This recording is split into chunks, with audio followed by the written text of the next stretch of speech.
গোসলখানা পাশে অজুখানায় গেল, তো অজুখানায় গিয়ে অজু করল।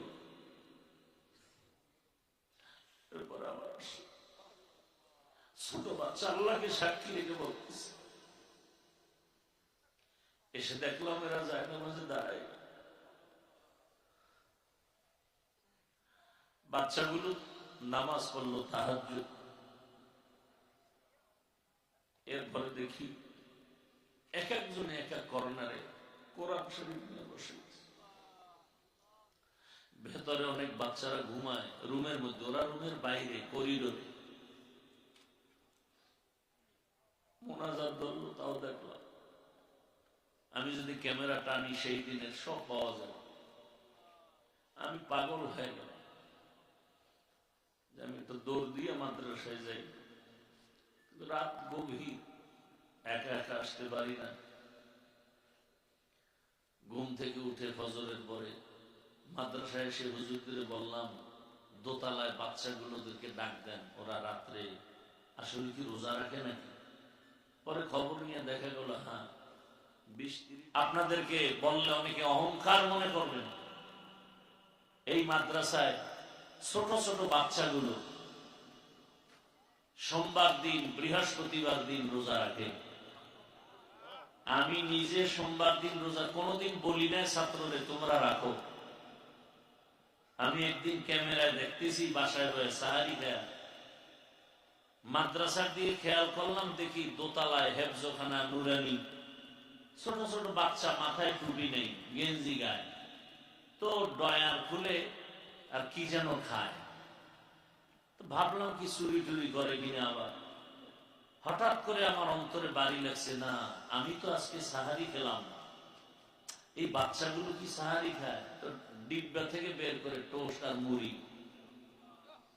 তখন আমার অন্তর এরপরে দেখলাম, আমি তাকাইছিলাম, আল্লাহকে সাক্ষী রেখে বলছি, এই বাচ্চাগুলোকে দেখি গোসলখানা পাশে অজুখানায় গেল, তো অজুখানায় গিয়ে অজু করল। এরপর আবার ছোট বাচ্চা আল্লাহকে সাক্ষী রেখে বলতেছে,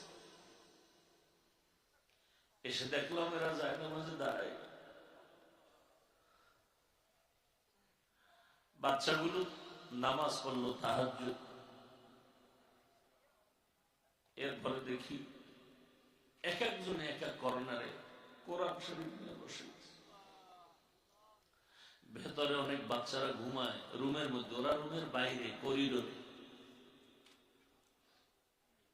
মোনাজাত ধরলো, তাও দেখলাম। আমি যদি ক্যামেরা টানি সেই দিনের সব পাওয়া যায়।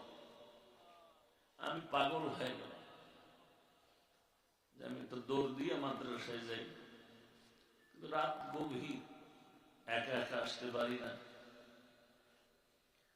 ঘুম থেকে উঠে ফজরের পরে মাদ্রাসায় এসে হুজুরদের বললাম, দোতলায় বাচ্চাগুলোদেরকে ডাক দেন, ওরা রাত্রে আসলে কি রোজা রাখে নাকি। পরে খবর নিয়ে দেখা গেল হ্যাঁ 20-30 জন বাচ্চা ওরা রোজা রাখছে। তবু ডাকেন, ওদেরকে ডাকাইলাম, তোমরা রোজা রাখছো? হ্যাঁ। কি খেয়েছ? বলে হুজুর আমাদেরকে তো ভোর রাত্রে খানা দিতে পারে না বাবুর্চিরা, আমরা টোস্ট খাইছি। কেউ বলে আমরা বিস্কিট ডিব্বায় মুড়ি ছিল, মুড়ি খেয়েছি। বহু আগের কথা। আমি বললাম হুজুরদেরকে, ওদেরকে কি সাহারি দেওয়া যায় না? বলে কিভাবে দিবে, 3 বেলা পাক করে বাবুর্চির সুযোগ নেই। তো নিরুপায় হয়ে চুপ করে থাইকে বললাম, ঠিক আছে আপনারা ইফতারিটা আমার পক্ষ থেকে সুন্দরভাবে বন্টন করবেন, ওরা যেন ইফতারিতে কষ্ট না পায়। ও খরচটা আমি আমার নিজের থেকে এককভাবে দিব। জীবনে আর কি, শুধু কান্নার, একা একা বহু ভাবি আর কান্না। দুনিয়াতে আসছি মা বাবার কষ্টের জন্য। আপনারা তো দেখলেন এখনো বাবা মা বেঁচে আছে, খুবই অসুস্থ, মাও অসুস্থ, কোন দিন হারিয়ে ফেলবো জানা নেই। আমি মাঝে মাঝে বয়ানে বলি, একটা সন্তানের বাবা মা যদি অসুস্থ বিছানায় থাকে, সন্তানের দিল অনেক বড় থাকে। মনে এক সাহস থাকে, মনে হয় একটা গাছের ছায়া আছে। আর যার বাবা মা চলে যায়, সে যত টাকাওয়ালা হোক, ক্ষমতাবান হোক, কোনো একটা সময় একা একা ভাবে যে আমার তো আসলে কেউ নেই, আমাকে দোয়া করার মতো কেউ নেই। মা বাবা তো দোয়া করে, রাত যতই হোক টেলিফোন করে, বাবা ঘুমাও নেই, খানা খেয়েছো কখন, শরীরের কি হালাত, এই খবরটা মা ছাড়া বাবা ছাড়া কেউ নেয় না দুনিয়া। বড় কষ্টের জন্য ওর পেরেশান এই জায়গায়। কি করব, মানুষের কাছে চাইতেও বড় লজ্জা পাই।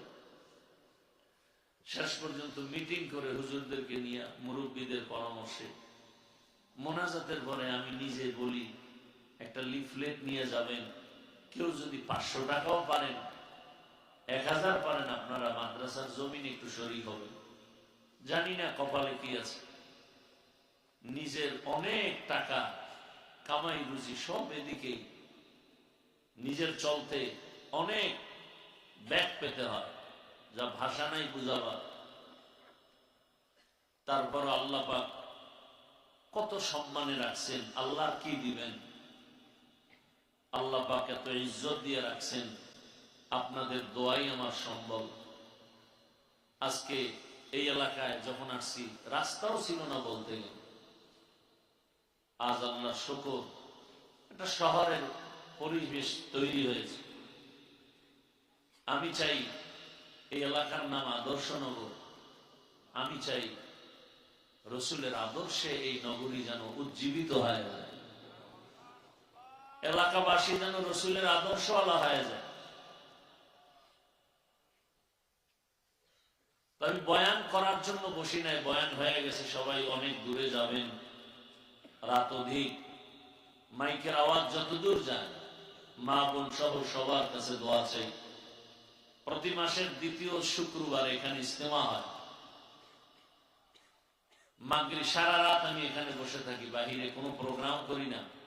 আপনারা আসলে দেখবেন আমাদের ছাত্রগুলো কি পরিমাণ কান্না করে, ওদের চোখের পানি আশা করি বৃথা যাবে না।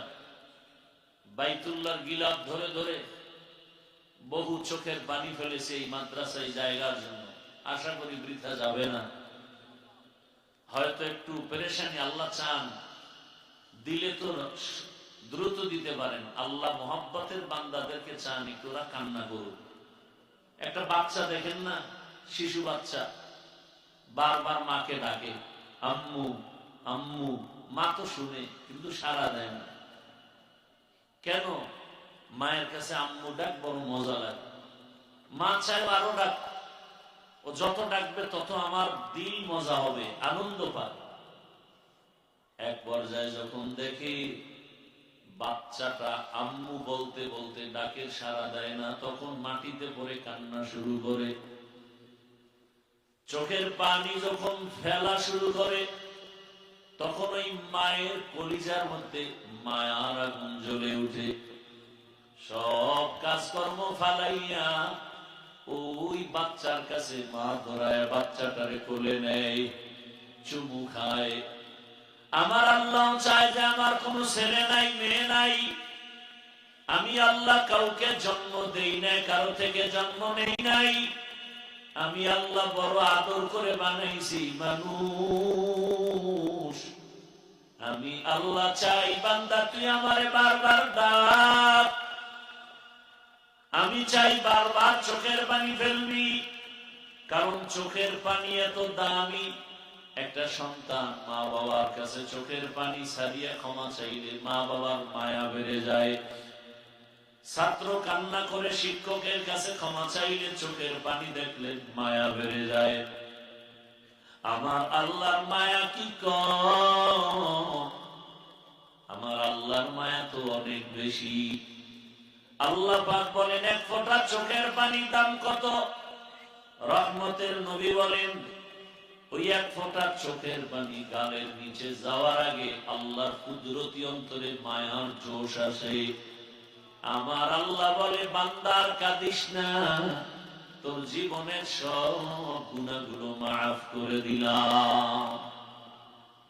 একদিন এই ময়দানে আওয়াজ চলবে কোরআনের বাগানের আওয়াজ, কিন্তু এমন একটা দিন আসবে আমরা সব কবরবাসী হয়ে যাব।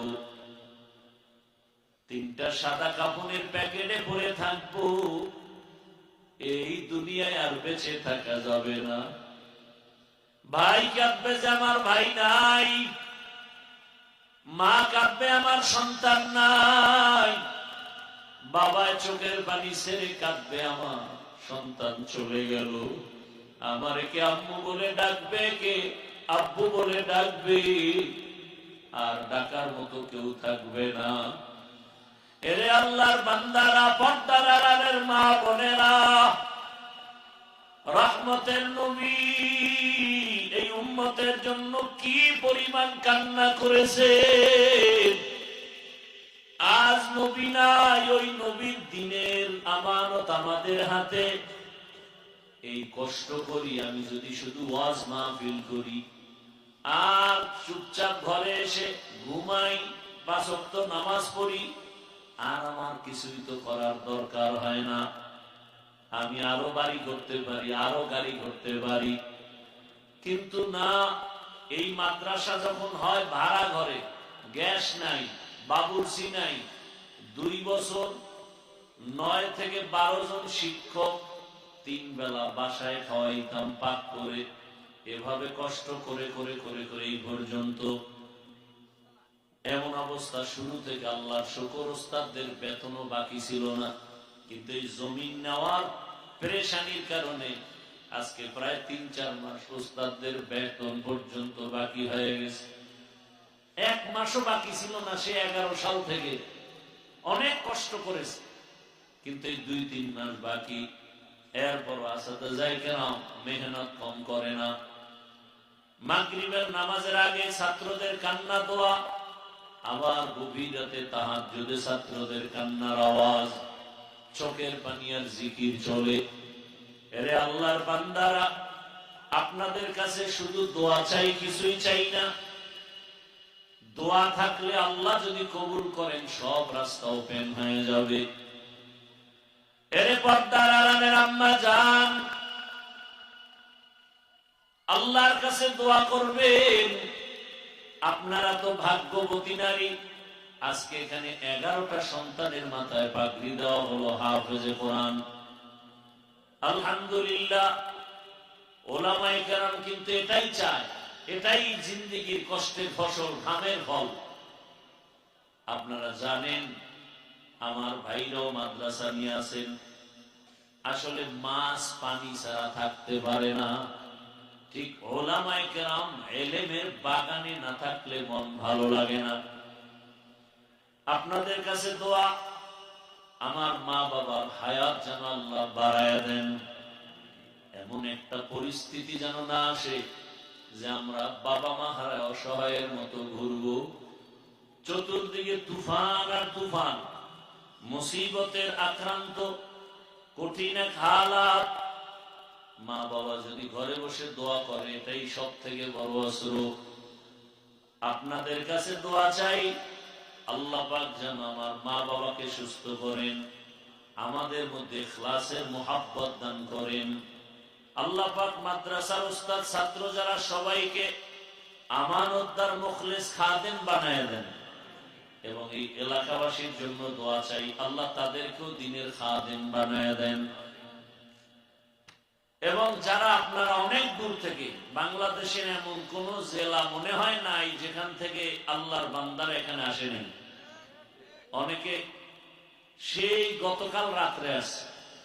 যতটুকু পারি খেদমত করি, আপনারা দোয়া করবেন আল্লাহ পাক তাদেরকেও কবুল করেন। এই মোহাব্বত আল্লাহ দ্বীনের জন্য দায়মি ভাবে কবুল করেন। দোয়া করব আপনাদেরকে নিয়ে। এর আগে আপনারা একটু দিল যদি চায়, কষ্ট দিব না। মাদ্রাসার জন্য যদি কারো মনে চায়, দান সদকা চাওয়াও সুন্নাত, দেওয়াও সুন্নাত। মনে চাইলে আপনারা যদি দিল খুলে, কাউকে আমি জোর করব না যে ইনশাআল্লাহ আমি জমিনের জন্য 1 স্কয়ার ফিট জায়গা 5100 টাকা। জুমার আগে আলহামদুলিল্লাহ অনেকে বলেছেন, লিখে ফেলেছে একটু আগেও এক আল্লাহর বান্দা মাহফিলের জন্য দিছেন, আর এক আল্লাহর বান্দা মোবাইলে লেখাইছেন, অনেকে দিছেন মাহফিলের জন্য, জায়গার জন্য, আমরা লিখে রেখেছি, আবার নগদও দিয়েছেন। আল্লাহ সবার দান কবুল করেন। যদি কারো মনে চায় যে হ্যাঁ আমি দিব আজ না কাল, তবে না দেওয়ার নিয়তে শুধু শুধু আদা করে গুনাহগার হবেন না। যদি মনে চায় যে ইনশাআল্লাহ আমি 1 স্কয়ার ফিট জায়গার দাম 5100 টাকা আমি দিব, একবারে না পারি ভেঙে ভেঙে দিব, যদি মনে চায়। আমার ভাই মুন্সিগঞ্জ থাকে, আমগো দেশি এমদাদুল্লাহ হাক্কানি 10,000 টাকা। কত? না আমি কি বলবো, আমি বলবো সব দিয়ে দেন। 10,000 টাকা। কুড়িগ্রাম থেকে আসছেন আমার ভাই, আলোচক, ভালো আলেম, কি জানি নাম পুরো, আব্দুল মমিন জিহাদি ভাই, 10,000। বলেন আলহামদুলিল্লাহ। জি ভাই। আরিফুল ইসলাম, হ্যাঁ, যুবক 5,100। আমার যুবক আরিফুল ইসলাম 5,100, 1 স্কয়ার ফিট। আল্লাহ কবুল করেন। মা বোনেরাও যদি মনে চায় লেখায় দিবেন। ভাই কি বলো? 5,100।